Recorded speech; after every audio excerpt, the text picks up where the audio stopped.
guys, welcome back to the channel. Today's video, as you can see behind me, we picked up an old vintage Kubota G4200 garden tractor, you can call it, riding lawnmower. This thing is pretty sweet. It is a 1984 to 1990 model. It's a little rough around the edges, as to be expected for a 30-plus-year-old machine.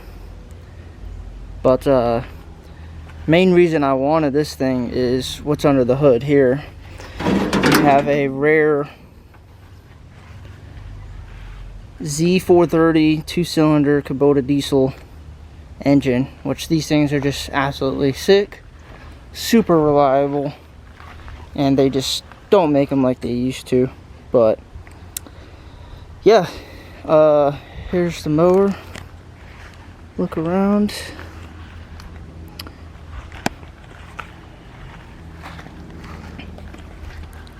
So it does actually crank up and run, but it doesn't have like a lot of things. Like the air filter is gone.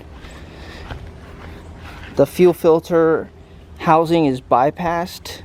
The glow plug indicator, I think, is blown. So the glow plugs don't work, so it starts super slow. Which I don't know if we even need that here in Florida with it being so hot. And another main concern is I pulled the, let me take this off here. This has a hydrostatic transmission. And I pulled the dipstick. And she is completely dry. So that is not good. But what I have in mind for this, I might not even need that rear end. I probably can't even use it to begin with. But I want to either slam it or raise it up and make it roll coal. So we're going to throw a turbo on it and increase the fuel with the mechanical fuel injection right here. There's a screw back here you can loosen, and it will dump more fuel into the cylinders. Only reason is because I think that the hydrostatic transmission is shot on this, or it would restore it completely. But I'll show you some examples of what I might want to do here. I'll insert them right here. But yeah, in today's video, we are just gonna we're gonna fill that up. We got the fluid. We're gonna change the oil, remove the deck. It's got a bunch of holes in it over here. So yeah, she's banged up around the edges, but this motor should be solid. I heard it crank. We're gonna change out the glow plug indicator, fuel filter, air filter, and we're gonna see if we can get this thing running. See how it operates. First thing is to remove the deck. All right, just like that, the deck is out. Only had 2 pins, super rusty. I had to hammer them out. One right there, one right there. 1 pin in the front, the other was missing, and then this yoke just slid right out of the front PTO connection. Deck is in super rough shape, so like even if I wanted to restore this thing back to its glory, you know, these decks are so hard to find. It's rusted and so loose. So yeah, we're gonna go ahead and get our fuel filter, because there is supposed to be a fuel filter that runs right here, and I have the housing right here. So whoever before me took that off, so we're gonna go ahead and get that installed.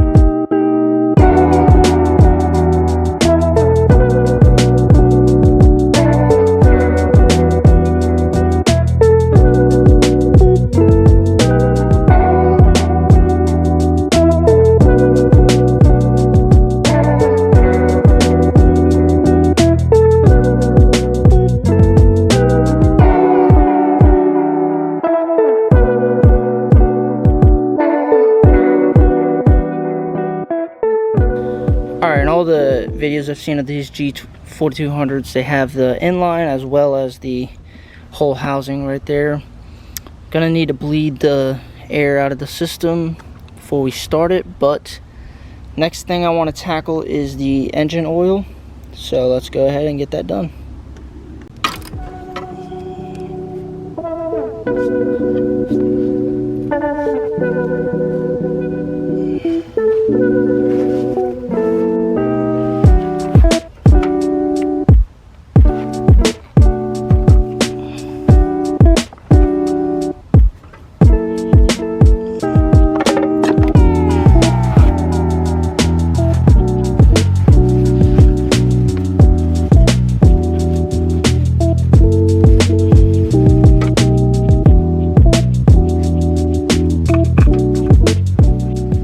Okay, so the old filter is a lot smaller, but I did enter the info and it gave me the Kubota OEM filter. So it's a lot bigger than the old one. Just wanted to note that. And if you need the part number, if you have the same one, there's the part number right there. Now we are just going to fill it up with calls for 2 quarts or 2.1 quarts of 1030. So we're going to fill it up and should be done with the oil change.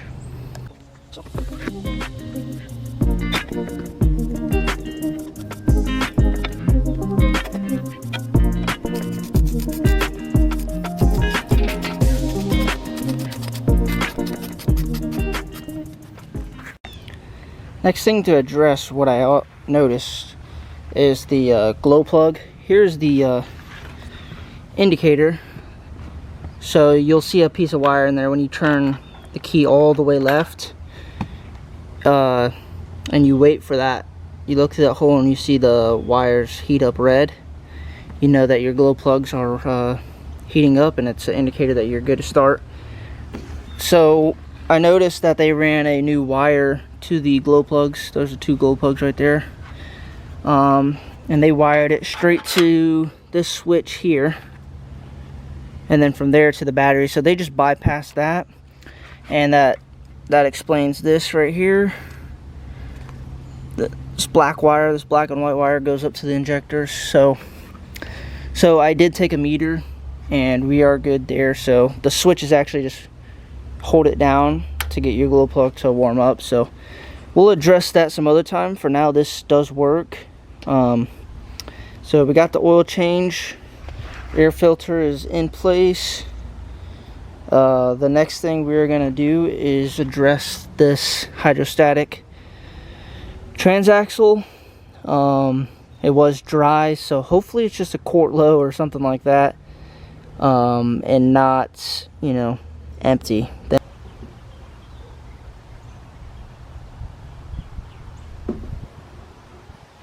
Alright, so that was about a quart. Let's go ahead and check it.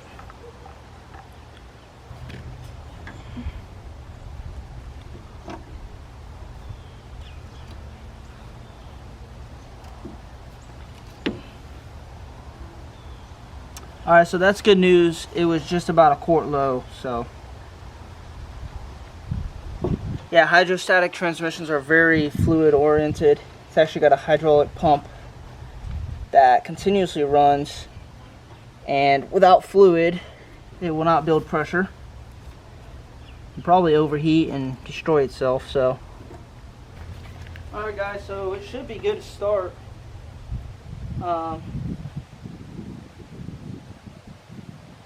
Let's go ahead and give it a twirl. So it's PTO's disengaged, throttle is going to be halfway up. Okay, glow plugs. We're also going to press the brake. Going to hold the glow plug down for 10 seconds or so. Alright, let's give it a twirl.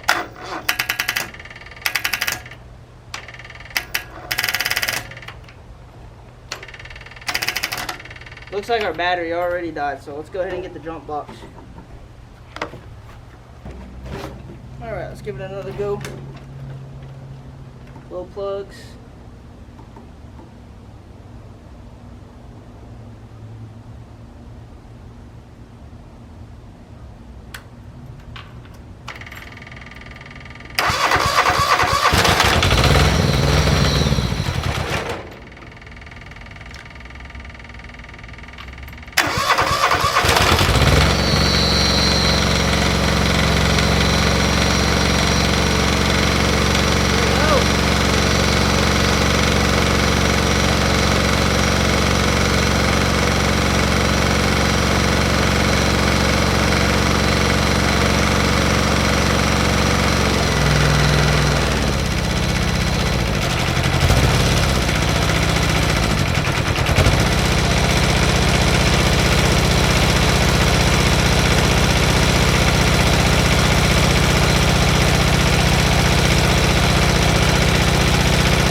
Alright guys, so there you have it. She cranks right up and sounds amazing.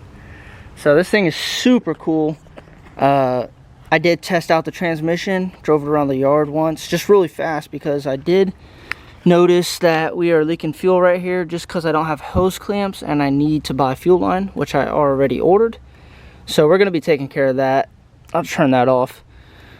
I just wanted to test the transmission out, and I drove it around the yard and she purred, shifted fine, sounded good. We were only like a quart low on the fluid, the hydrostatic transaxle.